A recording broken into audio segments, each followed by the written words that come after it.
La Marche est un podcast fiction, focalisé sur l'intimité. À chaque nouvelle écoute, un nouveau témoignage. Vous êtes à Paris, vous ouvrez la porte de l'un de vos voisins, et lorsque son monologue se termine, vous fermez doucement la porte. La Marche, Narcisse. Je n'aime pas tant aimer.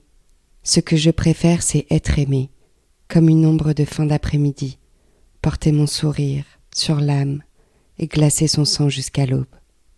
Ce que j'aime le plus, c'est sentir la détresse de ses gestes, ses actes manqués, la croiser sans se jeter un regard, sans se parler tout en sachant que nous sommes proches, laisser son thorax se serrer, ses mains moites sur le bar en marbre. Tout ce que j'attends se produit déjà. Elle m'appartient déjà tout entière, sans même savoir son prénom. Je la hume de loin, je l'observe tel un animal chassé. Elle n'a même pas besoin d'entendre ma voix. Elle connaît déjà mes paroles, et je m'adresse à elle comme à une vieille amie, de ces amies qu'on a encore au bout de la vie, ces amies d'une vie, qui, un verre de rouge à la main, sont près de nous, à l'aube, près d'une piscine. Ce genre d'amis qu'on aime pour tout, ce genre d'amis qui connaissent le mal que l'on a fait et qui nous accompagnent tout de même au bout du chemin. Fin du jour, je la connais déjà, elle se fond dans la foule, en attendant que je l'accueille. Elle évite les regards, de noir vêtue, comme si elle était déjà dans mes pas. Je n'ai pas besoin de m'en occuper. Elle n'est pas de ces femmes qui se jouent la comédie pour qu'on les courtise. Elle est de celles de l'autre camp. Elle connaît l'amour. Elle est déjà choyée. Elle connaît la beauté d'une femme quand elle est déjà aimée. Elle connaît son aura, de ne rien rechercher. Elle connaît son agilité, de pouvoir rire avec tous. Elle sait à quel point je l'admire de l'autre côté des convives. Elle sait combien les regards lui allument son chemin, et chaque regard se pose, chacun de ses pas, lui offrant un parquet de nuages sur lequel elle vivote tranquillement. Sans hâte, elle a cette maturité du regard, elle connaît déjà l'ennui, elle connaît déjà l'importance du temps. Je le sais déjà qu'elle me ressemble, de connaissance d'une autre vie. Je la devine, son intellect, son sexe, son mutisme, son désarroi. Je connais sa puissance et sa force, son dévouement, sa droiture. Sous le masque, elle pourrait porter mon nom. Elle pourrait me ressembler dans les traits. Elle aurait facilement pu devenir moi sans artifice. Je connais tout d'elle qui se refuse déjà. Que dire d'un attrait si semblable, identique aux libertés sans limite, un festin sans attache, une violence et d'une douceur infinie. Alors, elle m'attire, me font vibrer d'intensité sans devoir. Que dire de nous, deux inconnus, si jamais tenté qu'il y ait un nous universel, que je n'appartiens à personne, que ce ne sera jamais le cas.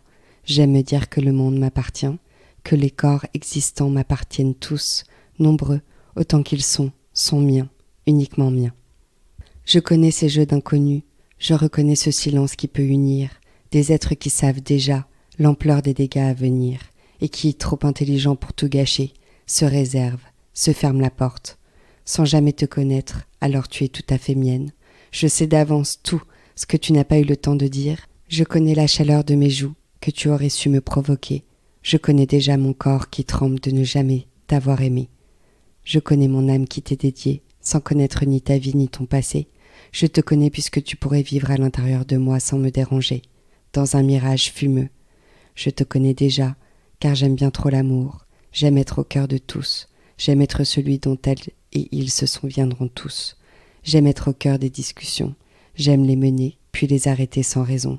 J'aime trop l'amour d'un égoïsme sans faille. J'aime baiser mon reflet dans les yeux de ceux qui ne m'animent déjà plus. Parce que, comme moi, tu préfères être aimé, c'est plus flatteur. Tu aimes le grand Paris, tout l'amour du monde, des hommes et des femmes assez stupides pour t'aimer, assez fous pour voir ta grandeur.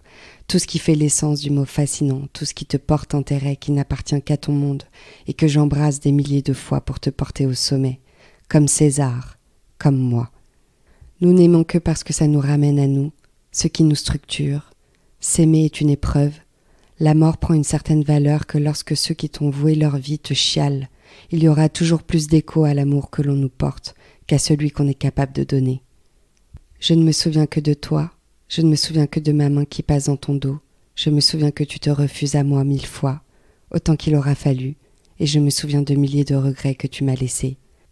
Pourtant tu m'as résisté pour retrouver ta vie, Sans honte, tu as préféré ta vie, celle que tu as su construire pour me laisser moi et mon sale amour. Tu as su flairer le mal déjà que j'aurais cogné dans ton cœur. Tu savais déjà comment j'aurais pu broyer ton âme, car tu sais faire ça. Tu sais sûrement même le faire mieux que moi. Avec tes yeux qui chantent, tu sais jouer des vies. Combien tu en as froissé au creux de tes mains. Tu te sentais peiné d'avance de ne pas gagner ce combat contre moi. Tu as préféré filer au creux du jour pour ne jamais réapparaître. Je ne t'en veux pas, je me pardonne. Aussi bien qu'à toi, je comprends, fébrile, cette rencontre nous a laissés, un peu rêveurs, désabusés. Mais nous avons déjà vécu cette histoire dans une autre vie, sans laisser grâce au second souffle. Quel intérêt? Est-il encore nécessaire de mourir d'amour? Nos corps doivent-ils encore se souvenir du mal que nous avons dû créer ensemble? Nos âmes doivent encore pleurer notre rupture ancienne de façon trop intense pour que l'on ose s'approcher. Nos routes s'éloignent inévitablement, comme si elles s'étaient déjà trop court-circuitées. Renaître, se recroiser, pour se contraindre à se laisser partir. Lorsqu'on se rend compte que nous ne sommes rien, que nous sommes si peu de choses entre les étoiles et la philosophie qui nous absorbent complètement, qui nous font perdre notre lucidité, notre rapport à l'autre, qui modifie simplement notre temps, notre espace et notre devoir là-dedans.